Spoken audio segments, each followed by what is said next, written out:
Hello aspirants. So welcome back to my channel. और last video में हमने finish किया था इरिगेशन इंजीनियरिंग। और अभी मैंने लास्ट वीडियो में बोला था कि हम जो सर्विंग स्टार्ट करेंगे, बट मैंने सर्विंग की एनालिसिस की तो उसमें बहुत कम नंबर ऑफ़ क्वेश्चन जो कि पूछे गए हैं अभी तक। तो और इसलिए मैंने ये जियो टेक्निकल इंजीनियरिंग का पार्ट स्टार्ट किया। इसमें मैक्सिमम नंबर ऑफ़ प्रॉब्लम्स हैं, तो हम पहले ये फिनिश कर लेते हैं। वो लास्ट में जो कुछ भी टाइम बचेगा उसमें हम उसको दो वीडियो में सेट ख़त्म कर लेंगे। तो चलिए स्टार्ट करते हैं। ये this is next part. So इसमें हम डिस्कस करेंगे soil mechanics and foundation engineering की प्रॉब्लम्स को। So the first part of this part है soil mechanics and introduction part से जो भी प्रॉब्लम्स हैं उनको देख लेते हैं। The first problem is which one of the following list does not possess plasticity. So ये हमें जो ऑप्शन दिए हुए हैं उसमें से पूछा जा रहा है कि ये जो ऑप्शंस गिवन है इनमें से प्लास्टिसिटी कौन सी सॉइल पजेस नहीं करती है, यानी कौन सी सॉइल हमको प्लास्टिसिटी इम्पार्ट नहीं करती है। तो फर्स्ट ऑफ ऑल हमको समझ जरूरत है कि प्लास्टिसिटी क्या होता है। एक्चुअली हमें जो भी प्रॉब्लम्स इसमें डिस्कस करेंगे कॉम्प्रहेंसिव वे में डिस्कस करेंगे, सारी चीज़ों को कवर करते हुए। तो हमको पहले समझनी होता है प्लास्टिसिटी क्या है। तो plasticity is the property of a material by virtue of it can deform. तो एक मटेरियल की जो डिफॉर्म होने की जो प्रॉपर्टी होती है उसको हम प्लास्टिसिटी बोलते हैं। तो अगर हम सॉइल की बात करें तो इन सॉइल ये प्लास्टिसिटी पजेस करते हैं मिनरल्स की वजह से। सॉइल में जो प्लास्टिसिटी मिनरल्स की वजह से आती है। लाइक अगर हम मिनरल की बात करें तो सबसे ज़्यादा जो प्लास्टिसिटी पजेस करता है, जो सबसे ज़्यादा प्लास्टिसिटी इम्पार्ट करता है इन सॉइल, वो है हमारा मिनरल मोंटमोइडोलाइट। और उसके बाद में हमारा केओलिनाइट और फिर इलाइट। सो अगर हम प्रॉब्लम्स की बात करें तो फर्स्ट ऑप्शन गिवन है बेंटोनाइट। सो पहले वेंटोनाइट के बारे में डिस्कस कर लेते हैं। वेंटोनाइट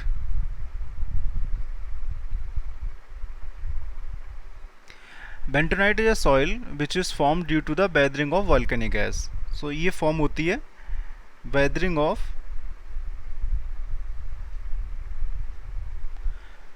ऑफ वॉल्केनिक गैस। इसके कई यूजेस भी हैं। इसको हम एज ए स्लरी भी यूज़ करते हैं in drilling operations. So used as slurry in drilling operations. Bentonite soil जो होती है वो high swelling and shrinkage possess करती है। तो ये तो ये बात हो गई बेंटोनाइट की। केओलाइट क्या होता है? केओलाइट एक क्ले का मिनरल होता है, लाइक माउंट मोइलोलाइट। केओलाइट भी क्ले का मिनरल होता है, बट वो सॉइलिंग एंड श्रिंकेज इम्पार्ट करता है, पर उसकी जो मैग्नीट्यूड होती है वो बहुत कम होती है as compare to montmorillonite. Next option is rock flour. Rock flour क्या होता है कि अगर आप किसी रॉक को लें और उसको ग्राइंड कर लें, उसका जो पाउडर फॉर्म जो बन के आएगा वो होगा रॉक फ्लोर। तो रॉक फ्लोर जो है कोई भी प्लास्टिसिटी पजेस नहीं करता है, क्योंकि इसके अंदर जो भी मिनरल्स रेस्पॉन्सिबल हैं for the imparting of plasticity, like montmorillonite, kaolinite, illite, वो एब्सेंस होते हैं। इस वजह से जो हमारा रॉक फ्लोर होता है कोई भी प्लास्टिसिटी प्रेजेंस नहीं करता। सो इस प्रॉब्लम के लिए जो राइट आंसर होगा वो है रॉक फ्लोर। अगर फैट के लिए की बात करें तो फैट के लिए जो होती है, फैट के लिए जब हमारी ड्राई स्टेट में होती है तो ये अच्छी खासी स्ट्रेंथ इम्पार्ट करती है, आपको अच्छी खासी स्ट्रेंथ देखने को मिलेगी। बट अगर जब ये बैट हो जाएगी तो ये आपको ग्रीसी लाइक, अगर आप इसको फिंगर के बीच में रब करो तो it feel like greasy. Fat के लिए भी इम्पार्ट करती है plasticity. So this was all about this problem. जो भी ऑप्शंस थे उनके बारे में हमने डिस्कस किया। The next problem is for fine grained cohesive soil method used for drainages. So problem is saying कि फाइन ग्रेन सॉइल में ड्रेनेज किस तरीके से किया जाता है, कि पानी को एक्सट्रैक्ट किस तरीके से किया जाता है। तो हमको पहले ये समझने की ज़रूरत है कि हमको किसी भी मीडियम से वाटर को एक्सट्रैक्ट करना है तो उसके पास क्या होना ज़रूरी है। तो अगर हमको किसी भी मीडियम से, suppose this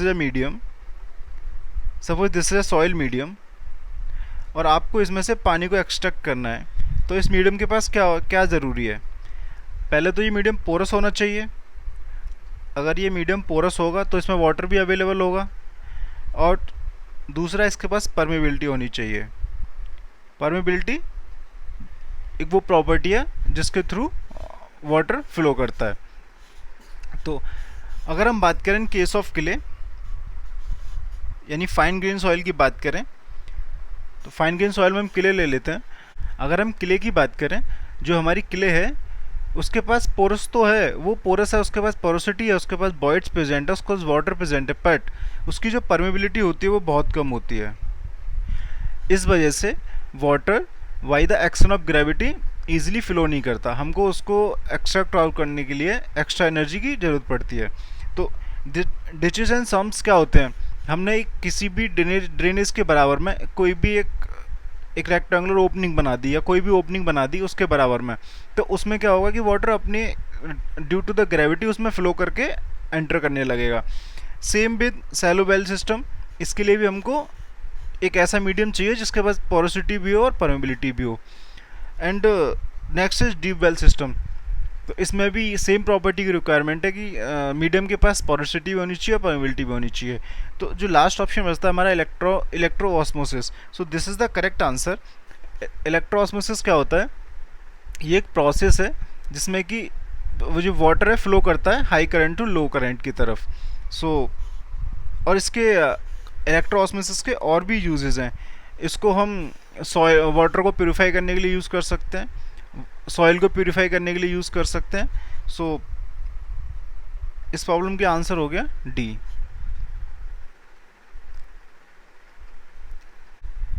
the next problem is a soil composed of loose granular graded material which can be scored off with the same ease with which it is deposited is known as। तो हमसे एक problem बोल रहा है कि उस material को क्या बोलते हैं जो जितनी आसानी से डिपॉजिट हो जाए उतनी आसानी से स्क्वायरिंग भी हो जाए उसकी, तो उसको हम बोलते हैं इनकोहेरेंट एलुवियम। तो ये जो सॉइल होती हैं इनको ये कोहेजन लेस सॉइल होती हैं। तो जैसे हमने इरिगेशन में भी देखा था कि जो हमारी रिवर्स होती हैं वो इसको कैरी करती हैं, इस सॉइल को कैरी करती हैं, इसको बोलते हैं incoherent alluvium. Hence option B is the correct answer. So the next part in soil mechanics, basic definition and their relationships. So next problem is a soil has a bulk density of 17.6 kilonewton per meter cube and water content 10%। Okay तो हमको bulk density दिया हुआ है 17.6 kilonewton पर metre cube and water content given is 10%। If the void ratio remains constant, then the bulk density of water content of 20% will be। Okay 20% water content पे bulk density को पूछा गया है और हमसे कहा जा रहा है कि void रेशियो को कांस्टेंट रखा गया है। So as we know a formula gamma D is equal to gamma bulk 1 plus W.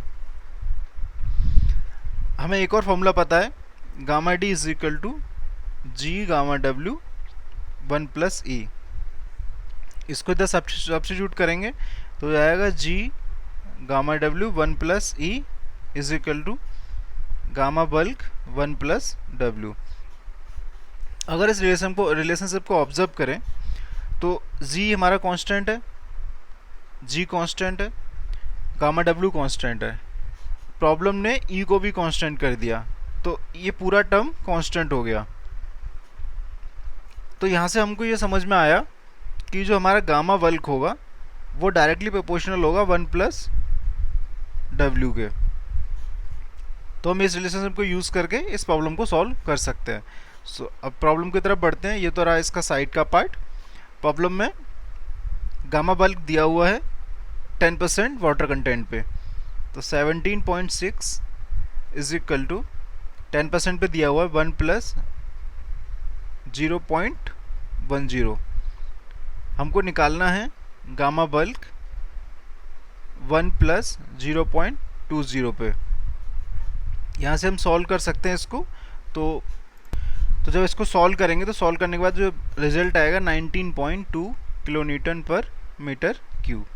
सो अगर हम ऑप्शंस देखते हैं तो hence option B is the correct answer. I hope you understand this. Next problem is select the non dimensional parameter from the following. तो ये जो option दिए हुए हैं उनमें हमसे पूछा है कि नॉन डायमेंशनल पैरामीटर कौन सा है। तो अगर स्पेसिफिक ग्रेविटी की बात करें तो स्पेसिफिक ग्रेविटी एक नॉन डायमेंशनल पैरामीटर है। इस प्रॉब्लम के लिए आंसर हो गया ए। बाकी अगर ऑप्शंस की बात करें तो जो मैनिंग कोफिशिएंट होता है उसकी जो डायमेंशन होती है,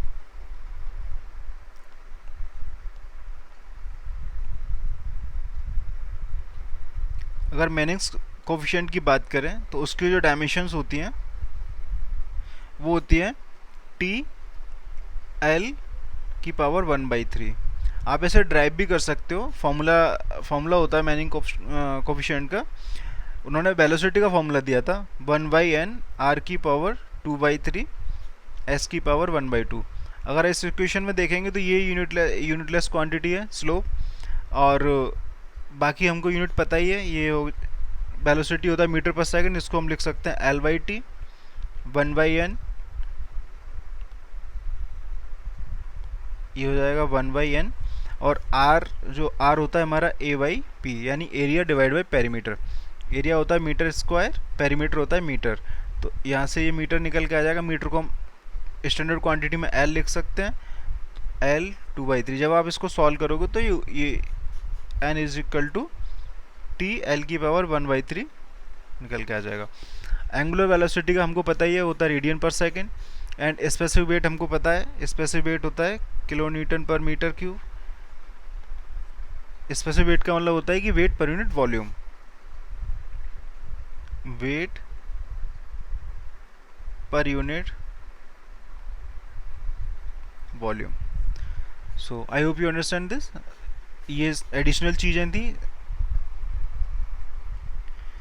Next problem is a fully saturated soil has a water content 200%. Okay, water content given as 200%, that is 2, and specific gravity is given as 2.6. So G is given as 2.6, and void ratio के बारे में पूछा गया है। तो यहाँ पे हम इजीली सहवाग लगा सकते हैं। हमको पता है रिलेशन है SE is equal to WG। Soil is saturated, so S की वैल्यू होगी 1, यहाँ से EM निकाल सकते हैं, E is equal to W is given as 2, and G is given as 2.6, so hence it come out with 5.2। Option C is the correct answer. Easy problem था। Next problem is a sand deposit has a porosity of 1/3। Okay, porosity given है 1/3, specific gravity given है 2.5, G is given as 2.5, critical hydraulic gradient to cause sand boiling in the stratum. Okay, हमसे critical hydro gradient के बारे में बात किया गया, यानी IC पूछ रहा है। IC का फॉर्मूला हमको पता है क्या होता है, G-1 1 + E। अब हमको पता है कि हमको पोरोसिटी गिवन है, हमको वॉइड रेशियो नहीं पता है, तो हम इस इक्वेशन को मॉडिफाई कर लेते हैं, और जो इक्वेशन आती है वो होती है G-1 1 - पोरोसिटी। तो वैल्यूज पुट कर देते हैं, 2.5 - 1 1 - 0.33, तो ये हो जाएगा 1.5 × 0.67। जब आप इसको सॉल्व करेंगे तो ये निकल के आ जाएगा 1.0। Hence option C is the correct answer. आप इसे और भी तरीके से कर सकते हो। आप E की वैल्यू निकाल लो। E की वैल्यू निकालने के लिए आपको क्या करना होगा, पोरोसिटी डिवाइड बाई 1 - पोरोसिटी, ये करना होगा। इसके बाद में अगर इसे कैलकुलेट करोगे तो पोरोसिटी की वैल्यू डाल दोगे 1/3 डिवाइडेड बाई 1 - 1/3, ये हो गया 1/3 divide by 2/3, so hence it will be come out 3/6। So E की वैल्यू आ जाएगी 0.5। आप इस मेथड को भी यूज़ करके क्रिटिकल हाइड्रोलिक ग्रेडियंट कैलकुलेट कर सकते हो। I hope you understand this. So next problem is density index of the soil is denoted by. सो हमसे डेंसिटी इंडेक्स के बारे में पूछा गया है, और बाकी जो भी उसके रिगार्डिंग डेटा दिया गया, E max maximum void ratio, E minimum void ratio, and E is the natural void ratio. तो जो हमारा ID होता है, यानी रिलेटिव डेंसिटी जो होता है, उसका फॉर्मूला होता है E max minus E divided by E max minus E minimum. जो E मैक्स होता है हमारा, वो होता है वॉइड रेशियो जब हमारी सॉइल लूजेस्ट स्टेट में होती है। Void ratio when soil is at loosest state.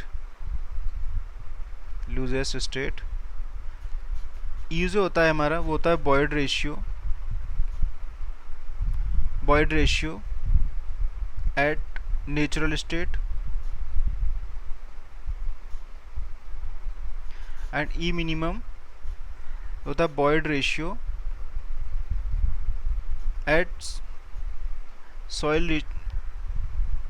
Boyd ratio when soil is at densest state. तो अगर हम इसमें कुछ एडिशनल बात करें इसके अकॉर्डिंग जो हमारा आंसर हो जाएगा इस प्रॉब्लम के लिए हो जाएगा ई मैक्स माइनस ही, और ऑप्शन ए ही हमारा करेक्ट आंसर है. अगर हम कुछ एडिशनल बात करें, एडिशनल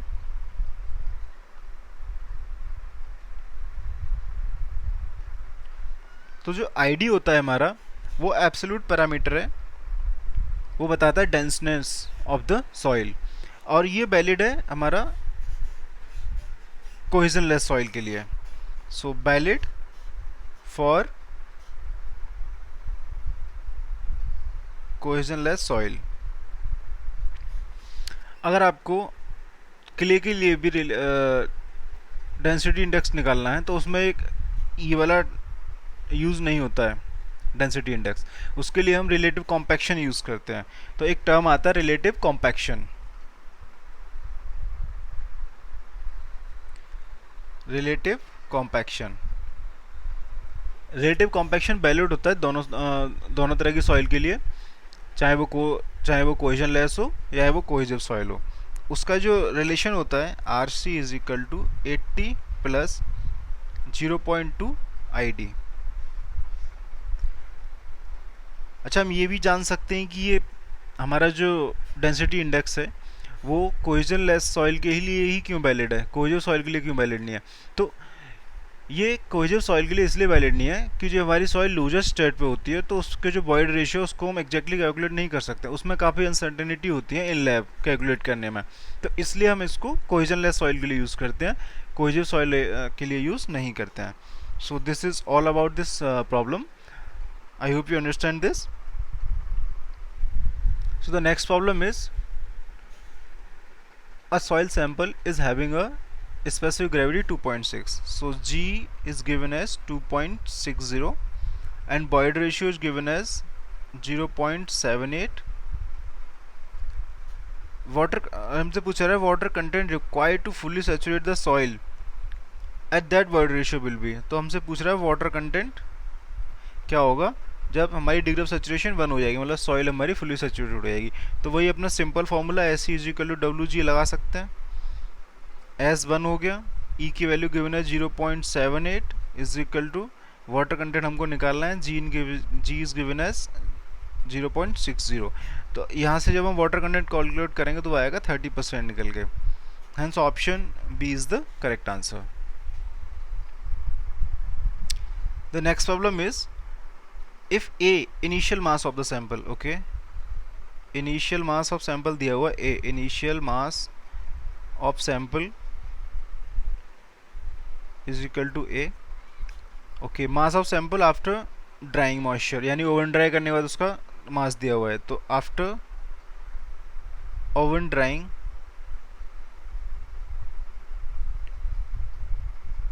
mass of sample दिया हुआ है B. इसका मतलब क्या दिया हुआ हमको, weight of the dry weight दिया हुआ है, यानी ड्राई वेट किसके बराबर होगा, ड्राई वेट इक्वल होगा जो भी हमारे सॉलिड्स प्रेजेंट है उसके अंदर उसके बराबर होगा, यानी वेट ऑफ सॉलिड्स दे दिया हमको, weight of solids.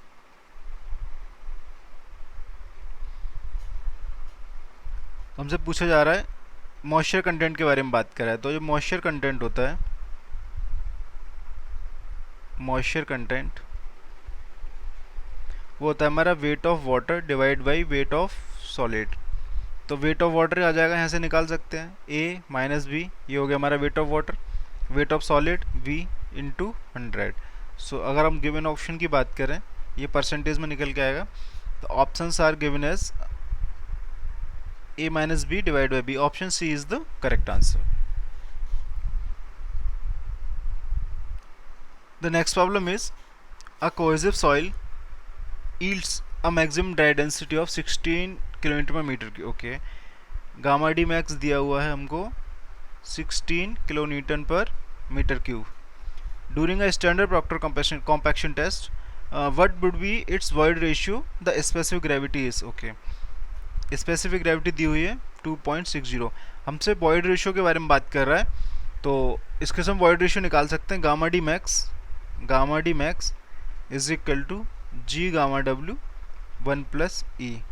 Value put कर देते हैं 16 is equal to G is given as 2.60 divide by 1 plus E. Rearrange करेंगे टर्म्स को, रीअरेंज करेंगे तो ये हो जाएगा E is equal to 2.60 divide by 16 minus 1. यहाँ पे ये 10 भी होगा, 10 मिस हो रहा है, ये 10 भी होगा यहाँ पे. एक्चुअली 9.81 होगा. सिंप्लिसिटी ऑफ कैलकुलेशन आप इसे 10 मान सकते हो. तो ये हो जाएगा 10 माइनस 1. जब इसे आप सॉल्व करेंगे तो ऑप्शन निकल के आ जाएगा 0.625. ऑप्शन बी इसका इस प्रॉब्लम का करेक्ट आंसर होगा. आई hope you visible now. So the next problem is the relation between void ratio and water content, specific gravity and degree of saturation for a soil sample is. So इस relationship को हमने पहले भी कई बार use किया है. SE is equal to WG. इसको rearrange करेंगे, E के टर्म में लिखना है इसको, तो ये हो जाएगा WG divide by S. So अगर हम ऑप्शंस की बात करें WG by S, option B is the correct answer. इन्होंने SR बोला हो तो SR नोट कर लिया. Hence option B is the correct answer. Next problem is a soil sample has bulk density of 21 kN per meter cube and water content 8%. Dry density of the sample. Okay, हमको bulk density दिया हुआ है and water content दिया हुआ है और dry density के बारे में हमसे पूछा गया है. तो यहाँ से हम निकाल सकते हैं gamma D is equal to gamma bulk divide by 1 plus डब्ल्यू. Gamma bulk given as 21 and water content given as 8%. So 1 plus 0.08. तो यहाँ से हम गामा डी निकाल सकते हैं और जब हम इसे सॉल्व करेंगे तो वैल्यू निकल के आएगी 19.44 किलो न्यूटन पर metre cube.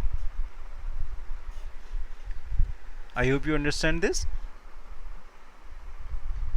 Next problem is if the porosity of soil sample is 40%. Okay, 40% porosity दी हुई है soil की and void ratio for this sample. void ratio के बारे में पूछा गया है. So it's a simple relationship. Porosity, it's a simple relationship. Void ratio is equal to porosity divided by 1 minus porosity. So porosity given is 40%. So that is 40. उसको हम 100 से बाद में डिवाइड कर देंगे. 1 minus 40. So it will be 40 divide by 60.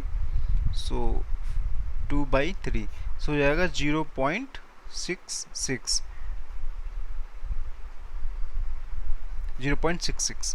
सो अगर हम options की बात करें तो ये तो कोई ऑप्शन मैच नहीं कर रहा है. So hence option d is the correct answer, none of the above. The next problem is the void ratio at the densest state, loosest state and natural state of a sand deposit are 0.2, 0.6, 0.4 respectively. Relative density for this deposit will be. So हमसे relative density के बारे में पूछा गया है. As अभी हमने formula discuss किया relative density का, E max minus E max minus E minimum. अगर हम डेटा की बात करें तो हमको यहाँ पे E डेंसेस्ट स्टेट में दिया हुआ है. तो पहला है E मिनिमम दिया हुआ है हमको, E मिनिमम गिवन इज 0.2. दूसरा लूजेस्ट स्टेट में दिया हुआ है E maximum 0.6 and neutral state में दिया हुआ है 0.4. तो बस ये हमको इसमें पुट कर देना है और इजी प्रॉब्लम में आंसर आ जाएगा.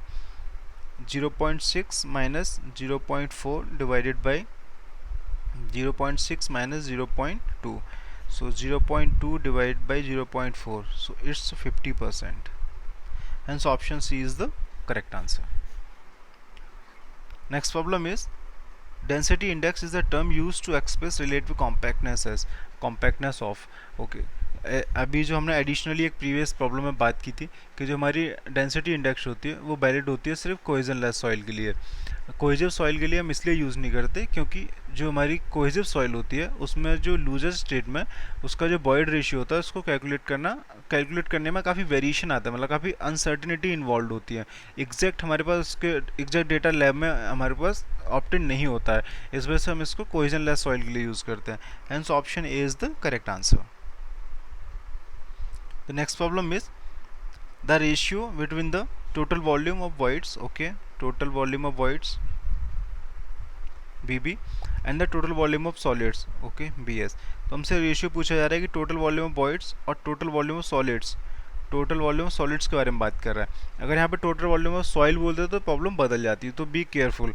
सो ये होता है रेशियो हमारा volume of voids to the volume of solid is equal to void ratio. So hence option A is the correct answer. Next problem is if the volume of voids is equal to the volume of solids, okay, volume of voids volume of solid के equal दिया हुआ है, then the value of porosity and the void ratio will be, so porosity होता है हमारा, porosity is equal to volume of voids divided by total volume of soil। Problem में दिया हुआ है, सपोज ये कोई सॉइल सैंपल है, इसमें बोला है इन्होंने ये वॉल्यूम ऑफ सॉलिड है और ये वॉल्यूम ऑफ वॉइड्स है, तो टोटल वॉल्यूम कितना होगा, टोटल वॉल्यूम हो गया इसका किसी एक के टर्म में लिख सकते हैं, तो टोटल वॉल्यूम अगर इसको 1 लिख लें, ये भी 1 है, तो टोटल वॉल्यूम कितना होगा 2। तो ये हो गया पोरोसिटी हो जाएगा हमारा volume of void 1, total volume हो गया 2 डिवाइड बाई 0.50।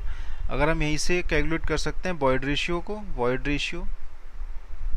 रेशियो हो जाएगा हमारा porosity 1 minus porosity 0.50 divided by 1 minus 0.50, hence it will be come out 1। so, अगर ऑप्शंस की बात करें तो option C is the correct answer, 0.5 and 1। पहले हमसे क्या पूछा है, porosity, okay, porosity is 0.5 and void ratio is 1। So this is the next part, index property of the soil and their डिटर्मिनेशंस।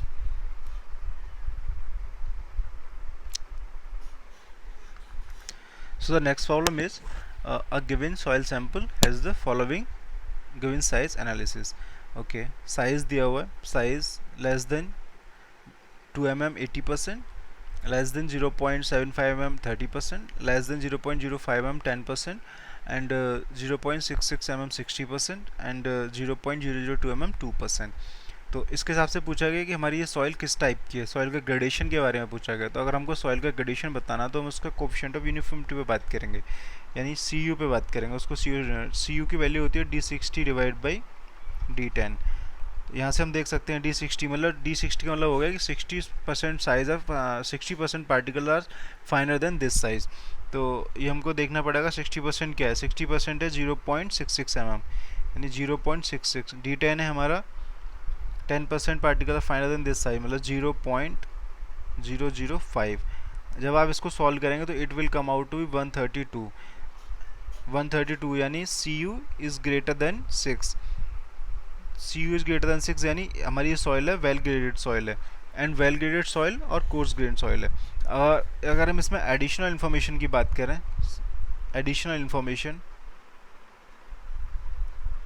अगर हम बात करें, अगर हमारी CU की वैल्यू ग्रेटर देन 6 है फॉर सैंड, तो इसको हम बोलते हैं well graded sand, well graded sand. और अगर हमारी CU की वैल्यू ग्रेटर देन 4 है फॉर ग्रेवल,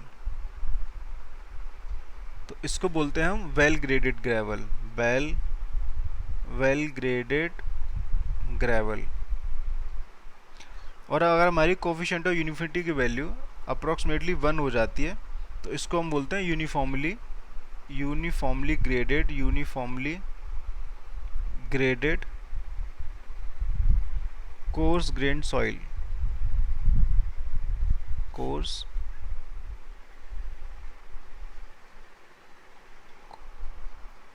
आई थिंक ये हैंग हो गया है,